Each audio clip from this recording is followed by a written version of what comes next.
part where he's describing, being alone and the fear that comes to you when he's in the basement and when it's dark and he feels so alone. And then what does he say he does? Turns the light on. Turns the light on. And it reminds him he had nothing to be afraid of. He had nothing to be scared of. That the reality was that fear, that feeling, wasn't reflective of the fact. And so sometimes for us, we just need to shine a light. Again, don't forget in the dark what God has shown you in the light, those promises and those those verses and those scriptures, and also how he's come through for you in the past. You got to hold on to the things he's shown you in the light if you hope to make it through the darkness there. But the second thing is understand that alone usually happens prior to a breakthrough. Usually happens prior to a breakthrough. And so Mary and Joseph, they could have easily said to God, listen, I'm out. I don't know how to handle this. I don't know if I'm up for the challenge. But instead they stuck with it. In fact, I love Mary's words. May it be just as you said.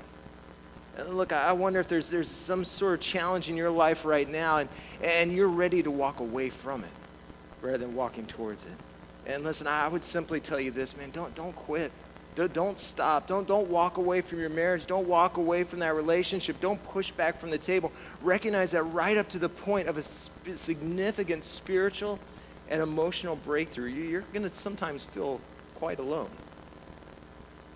But listen, you got to understand too, is that oftentimes it's in those moments that's when breakthrough comes. In fact, you can look at, just go down the list of Bible character after Bible character that experienced this, where they felt all, completely alone all the way up to that moment of divine breakthrough. I think of Noah, and you can think of Esther, and you think of David, and you think of Paul. It's just one story after the next, where right before a big breakthrough, they felt alone. Don't stop. Don't quit. Don't end it before the breakthrough happens. And then the last thing is this, is alone is often the place where God comes most near. Alone is often the place where God comes most near.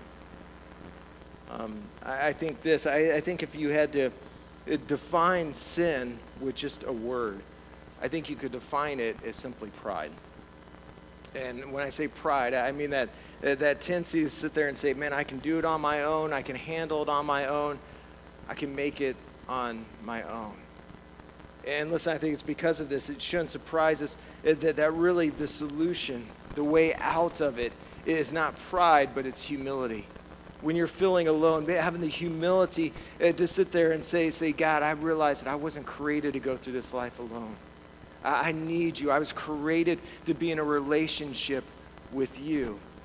And listen, if you walk with that humility, in fact, I like what the Bible says God will not break a bruised reed or snuff out a smoldering wick. In other words, if you'll simply have the humility to sit there and say, listen, I know that I can't do it on my own. God, I need you with me to make, if I ever have any hopes of a miracle, coming out of this mess that I'm going through, I know that I can't do it alone. I need you, God. I need you in my heart. I need you in my life. I need to be in relationship with you. And so with every head bowed, every eye closed, that's why I want to give you the opportunity. There's some of you that again, breaking from that feeling of being alone starts with a step of humility. It's just simply saying, God, I realize that I was created for a relationship with you, God. That the reason